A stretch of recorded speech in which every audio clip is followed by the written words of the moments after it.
আমি নিশ্চয়ই আমার প্রতিজ্ঞা রক্ষা করতে পারতাম। এটা কিভাবে রক্ষা করতে পারতাম সেটাও খুবই সহজ। চিফ হুইপ যে কথা বলেছেন সেটা না বলে উনি উল্টাটা বলতে পারতেন, তাই না? যে সাংসদরা এই নির্বাচনে স্বাধীনভাবে ভোট দিবে এবং স্বাধীনভাবে ভোট দিলে কারো সংসদ সদস্য পদ যাবে না, এই কথা তো বলতে পারতেন। তাহলে তো আপনি জাতিকে নির্বাচনের আগে যে প্রতিশ্রুতি দিয়েছেন সেই প্রতিশ্রুতিটা আপনি রক্ষা করতে পারতেন। তো এটা আমি আগেও বলেছিলাম যে ফরাইজি ভাই একজন গীতিকবি হয়ে যে সংবিধানের ব্যাখ্যা দিতে পারছেন, আমার তো মনে হয় অনেক সিনিয়র আইনজীবীও এরকম ভালো ব্যাখ্যা দিতে পারবেন না। তো এটা খুবই একটা আশার কথা এই জন্য যে এটাই তো হওয়া উচিত, কারণ সংবিধান তো একটা আইনজীবীদের দলিল না, এটা সব নাগরিকের দলিল। কাজে এটা সব নাগরিকরা পড়ে বুঝবেন, কথা বলবেন, সেটা খুব একটা আশার ব্যাপার। এবং আমি তো মনে করি যে এটাও আমাদের 24-এর যেই অভ্যুত্থান বা বিপ্লব তার একটা অর্জন, যে সংবিধানের ব্যাপারে যে এই গভীর আগ্রহটা তৈরি হয়েছে।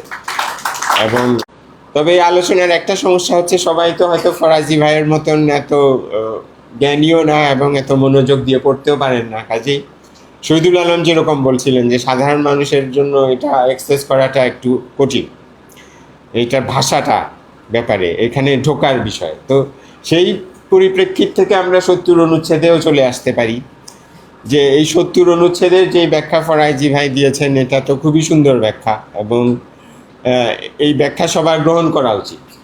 যে যে সংসদের যেটা কাজ, সংসদ যখন আইন প্রণয়ন করবে বা সংসদের যেটা প্রথাগত কাজ, সেই ক্ষেত্রে 70 অনুচ্ছেদ প্রযোজ্য হবে। কিন্তু একজন রাষ্ট্রপতি নির্বাচন করা তো একটা ভিন্ন ধরনের কাজ, এটা হলো একটা নির্বাচক মণ্ডলী হিসাবে কাজ করা। তো সেই কাজে এই ক্ষেত্রে এই প্রতিবন্ধকতাটা সংসদ সদস্যদের ক্ষেত্রে প্রযোজ্য না হওয়াটাই উচিত। কিন্তু এখন দেখুন যে আমাদের সংবিধানের ভাষাকে যেহেতু বিভিন্নভাবে ব্যবহার করা যায়, ভাষাটা যেহেতু খুব সুস্পষ্ট না এবং এটাকে নানান ধরনের ব্যাখ্যার টুইস্ট এখানে দেওয়া যায়, সে কারণে চিফ হুইপ তো বলে দিলেন যে 70 অনুচ্ছেদ প্রযোজ্য হবে। ওই পক্ষ হয়তো বলবে যে যেহেতু এই ভোটটা সংসদের ফ্লোরে হবে, কাজে এটা সংসদে ভোট দেওয়া হবে। আমি অন্য ব্যাখ্যাটার কথা বলছি, আপনার বিপরীত ব্যাখ্যা যেটা, আপনার ব্যাখ্যাটা খুবই সুন্দর ব্যাখ্যা, কিন্তু এটার বিপরীত ব্যাখ্যাটা দেয়া যাবে ভাষার অস্পষ্টতার কারণে, যে এটা সংসদের ফ্লোরে হবে এবং সেহেতু এখানে 70 অনুচ্ছেদ প্রযোজ্য হবে। এবং এই যে ভাষাটা যে সহজ না এবং অস্পষ্ট, এটাকে যে শুধু 70 অনুচ্ছেদ না, পুরো সংবিধানকে এই যে বিভিন্নভাবে ব্যাখ্যা করা যায়, এই ব্যাখ্যার সুযোগগুলোই কিন্তু বিভিন্ন স্বৈরাচারী সরকারগুলো বিভিন্ন সময় নিয়েছে। এবং আরেকটা তো স্বৈরাচারী সরকারগুলো করেছে যে নিজেদের ইচ্ছামতো সংবিধানের পরিবর্তন করেছে।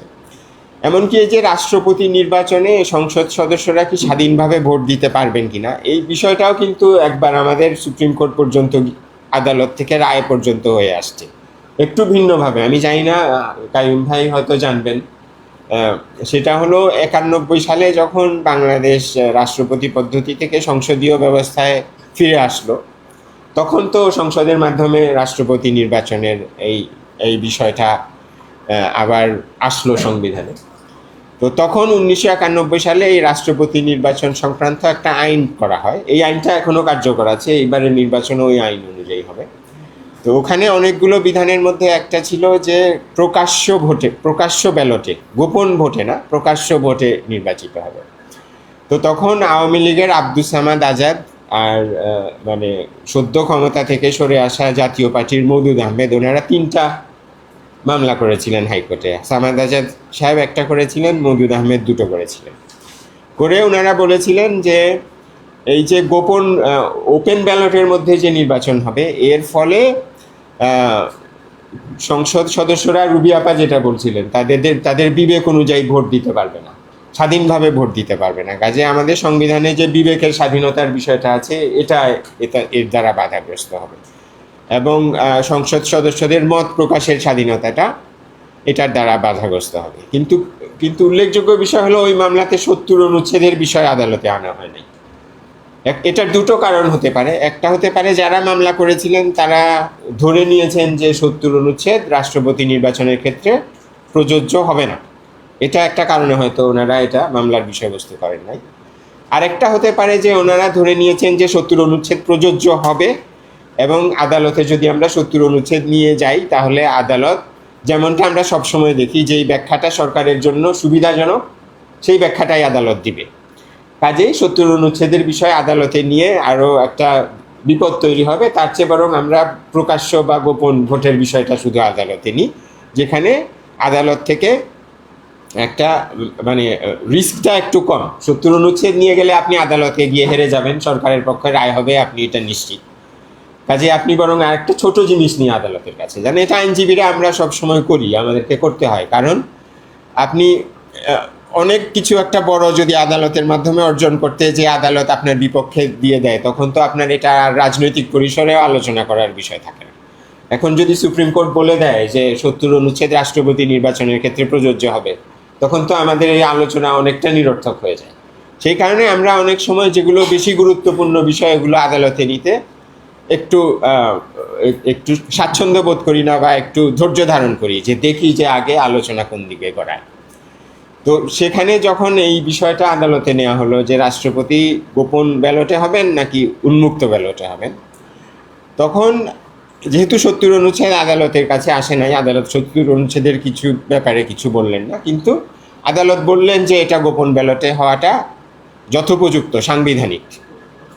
অর্থাৎ দেখা গেল যে সরকারের যেই ব্যাখ্যাটা তখনকার সরকার বিএনপির জন্য সুবিধাজনক হতো, আদালত কিন্তু শেষ পর্যন্ত সেই ব্যাখ্যাই দিয়েছে। তবে এখানে আরেকটু বিষয় আছে, সেটা হলো প্রথমে এটা ২ বিচারপতির একটা বেঞ্চে গিয়েছিল, তখন ২ বিচারপতি ভিন্ন মত করেছিলেন। একজন বলেছিলেন যে ইনফ্যাক্ট এটা মানে মামলাটা আমরা আমাদের আইনি ভাষায় বলি যে আর কি শুনানির জন্য গ্রহণ করার পর্যায়ে ছিল। তো একজন বিচারপতি গ্রহণ করতে চেয়েছিলেন, আরেকজন চান নাই। পরে এটা যেহেতু দুজনের ভিন্ন মত, তৃতীয় আরেকজনের কাছে গেছে, উনিও বলছেন যে এটা শুনানির জন্যই গ্রহণ করা যাবে না। এবং আমি যদি অনেক লম্বা ১৩ পাতার খুবই ডেন্সলি রিটেন ১৩ পাতার ইংরেজি জাজমেন্ট খুবই সারাংশভাবে বললে যেটা হয় যে আদালত বলেছেন যে আমাদের সংসদের সাংসদরা একটা সাংবিধানিক কাঠামোর মধ্যে কাজ করেন, এবং ৭০ অনুচ্ছেদও এই সাংবিধানিক কাঠামোর অংশ। যদিও ৭০ অনুচ্ছেদ ওনাদের বিচার্য বিষয় ছিল না, ওনারা এটাকে ওনাদের আলোচনায় নিয়ে এসছেন যে এটাও আমাদের সংসদের কাজ করার কাঠামোর একটা অংশ। এবং এখানে যেই পদ্ধতিটা এস্টাবলিশ করা হয়েছে তাতে হলো সংসদ সদস্যরা দলীয় সিদ্ধান্তের অধীনে কাজ করবেন। কাজেই রাষ্ট্রপতি নির্বাচনে যদি ভোট দেওয়াটা গোপন ব্যালটের কারণে ওনারা স্বেচ্ছায়, প্রকাশ্য ব্যালটের কারণে যদি স্বেচ্ছায় দিতে না পারেন, সেটা ওনাদের অধিকারকে খর্ব করে না। কারণ আমাদের সংসদের কাঠামোই এরকম যে সংসদ সদস্যরা দলীয় সিদ্ধান্ত অনুযায়ী কাজ করবেন। অর্থাৎ ৭০ অনুচ্ছেদটা একটা ছায়ার মতো কাজ করেছে, একটা ছায়ার মতো প্রভাব ফেলেছে, যার ফলে ওনারা এই গোপন ভোটটাকে বৈধতা দিয়েছেন আমাদের সুপ্রিম কোর্ট।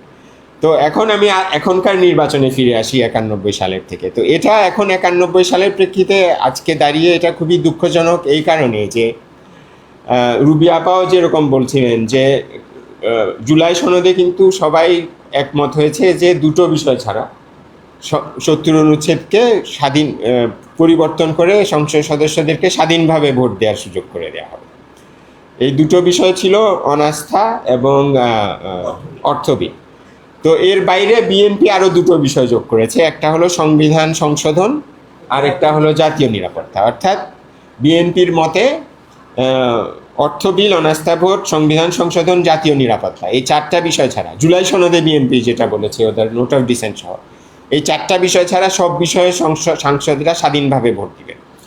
এবং আমি দেখলাম যে ওনাদের নির্বাচনী ইশতেহারেও একই কথা লেখা আছে। ভাই বলছিলেন এটা না, যে এই 4টা বিষয় ছাড়া সব বিষয়ে স্বাধীনভাবে ভোট দিবেন। তো এটা তো ওনাদের জাতির কাছে দেওয়া একটা প্রতিশ্রুতি, প্রতিজ্ঞা, জাতির কাছে দেওয়া একটা ওয়াদা যে এই 4টা বিষয় ছাড়া সংসদ সদস্যরা স্বাধীনভাবে ভোট দিবেন। ঠিক আছে, আমরা এখন ফেব্রুয়ারি মাসে এসেছি, এখনও আমরা সংবিধান সংশোধন করে পেরে উঠি নাই, কিন্তু তার মানে তো এই ছিল না যে আমি আমার প্রতিজ্ঞা রক্ষা করতে পারতাম না। আমি নিশ্চয়ই আমার প্রতিজ্ঞা রক্ষা করতে পারতাম। এটা কিভাবে রক্ষা করতে পারতাম সেটাও খুবই সহজ। চিফ হুইপ যে কথা বলেছেন সেটা না বলে উনি উল্টাটা বলতে পারতেন, তাই না? যে সাংসদরা এই নির্বাচনে স্বাধীনভাবে ভোট দিবে। এবং স্বাধীনভাবে ভোট দিলে কারো সংসদ সদস্য পদ যাবে না, এই কথা তো বলতে পারতেন। তাহলে তো আপনি জাতিকে নির্বাচনের আগে যে প্রতিশ্রুতি দিয়েছেন সেই প্রতিশ্রুতিটা আপনি রক্ষা করতে পারতেন। তারপরেও একটা কথা হয়তো থাকতো যে 91 সালের আইন অনুযায়ী যেহেতু প্রকাশ্য ব্যালটে ভোট হবে, আপনি বলে দিলেন যে আপনারা স্বাধীনভাবে দিন, কিন্তু তারপরেও আমাদের যে রাজনৈতিক সংস্কৃতি, এর কারণে হয়তো অনেক এমপি যদি প্রকাশ্য ব্যালটে হলে স্বাধীনভাবে নিজের মতামত প্রকাশ করতে সংখ্যাবোধ করতেন, যে আমি আমার দলের বাইরে আরেকজনকে ভোট দিব, এটা জানাজানি হলে আমি পরে নমিনেশন পাবো না, বিপদগ্রস্ত হব, মন্ত্রী প্রতিমন্ত্রীর পদ চলে যেতে পারে, ভবিষ্যতে মন্ত্রী হইতে চাই সেটা হইতে পারবো না, ভবিষ্যতে দলে ভালো পদ পাবো না, প্রকাশ্য ভোট হলে তো এই সমস্ত সমস্যা থেকে যাবে। তো সেটাও আপনি সমাধান করতে পারতেন। আপনি বলে দিতেন যে এবার গোপন ব্যালটে ভোট হবে, আপনি বলে দিতেন যে আপনারা ইচ্ছা মতো ভোট দিন, আপনি গোপন ব্যালটে ভোট নিব আমরা, যাতে করে সবাই স্বাধীনভাবে রাষ্ট্রপতি নির্বাচন করতে পারতেন। তো এই জিনিসটা করা হলে প্রথমত ওনারা জাতির কাছে যে প্রতিশ্রুতি দিয়েছেন সেটা রক্ষা করতেন। দ্বিতীয়ত হলো এই সিদ্ধান্তটা যদি আরও অনেক আগে নেওয়া হতো, আমরা হয়তো রাষ্ট্রপতি প্রার্থীও ভিন্নতর পেতাম। এখন আমি বিরোধী দল থেকে যেই প্রার্থী পেয়েছি, আমি ওনার প্রতি সর্বোচ্চ শ্রদ্ধা রেখেই বলতে চাই, যদি গোপন ব্যালটেও ভোট হয়, স্বাধীনভাবেও ভোট হয়, আমার তো মনে হয় না বিরোধী দলীয় প্রার্থী জয়ী হতে পারবে, তাই না? আমার নাগরিক হিসাবে যেটা মনে হয়, আমার কাছে মনে হয় যে 350 জন সংসদ যদি স্বাধীনভাবে গোপন ব্যালটে ভোট দেন, তারপরেও বিরোধী দলীয় প্রার্থীর চেয়ে সরকারি দলীয় প্রার্থীর উপর হয়তো আস্থা বেশি সাংসদরা রাখবেন। এই এই এই এই কথাটা আমি এই কারণে বলছি যে এই পুরো নির্বাচনের তফসিল ঘোষণা করার আগেই যদি এই সিদ্ধান্তটা সরকারের তরফ থেকে নেওয়া হতো যে স্বাধীনভাবে ভোট হবে, গোপন ব্যালটে হবে, তখন হয়তো আপনি দুই দলের প্রার্থীও ভিন্ন পেতেন। কারণ তখন তারা ভাবতেন আমাকে এমন একজন প্রার্থী দিতে হবে অভিভাবক সুলভ, যিনি শুধু আমার দল না বিরোধী দলের ভোটও পাবেন। বিরোধী দলও ভাবতো আমি এমন একজন প্রার্থী দিব যে শুধু বিরোধী দল না সরকারি দলের ভোটও পাবেন। তখন এটা একটা সত্যিকার অর্থে সেই রকম একটা উৎসব মুখর এবং একটা সত্যিকারের রাষ্ট্রপতি দেশের অভিভাবক নির্বাচনের মতো একটা পর্যায়ে আমরা যেতে পারতাম। কিন্তু গভীর দুঃখের বিষয় যে আমরা আমাদের রাজনৈতিক সংস্কৃতি, ওই হাজার হাজার মানুষ জীবন দেওয়া, দৃষ্টিশক্তি হারিয়ে ফেলার পরও আমরা একই রাজনৈতিক সংস্কৃতিতে আছি যে সব কিছু আমার দলের নিয়ন্ত্রণে থাকতে হবে, যেটা ফরাইজি ভাই বলছিলেন, যে কেউ তো এটা নিয়ে একটা দ্বিমত করলো না, ইভেন বিরোধী দলও মনে হয় চায় না যে একটা তাদের ভোট অন্যদিকে যাক। তো এইটা খুবই দুঃখের বিষয় যে আমরা সেই একই সংস্কৃতিতে আছি। তবে আসার কথা হচ্ছে ফরাজি ভাইরা এগুলো এখন লিখছেন। আরেকটা আসার কথা আমি রুবিয়া পার থেকে পেয়েছি, যে আমি তো গত 2 বছর ধরে অনেক সংবিধান নিয়ে কথা বলছি, লিখছি, তো মাঝে মাঝে আমি ভাবি যে একই কথা আমি আর কতবার বলবো। এটা আমি প্রায়শই ভাবি যে এটা তো মানুষ মনে হয় বিরক্ত হবে, যে এই ভদ্রলোক একই কথা বারবার কেন বলে যাচ্ছে, বারবার কেন বলছে যে হাজার হাজার মানুষ জীবন দিয়েছে কোনো কিছু না অর্জন করার জন্য না, এটার একটা উদ্দেশ্য ছিল। তো আমি রুবি আপার কথা শুনে আজকে আশ্বস্ত হলাম যে এটা আমাদেরকে 100 বার বলতে হবে, 1000 বার বলতে হবে, বলে যেতে হবে। রুবি আপাকে এই জন্য ধন্যবাদ, ফরাইজি ভাইকে ধন্যবাদ।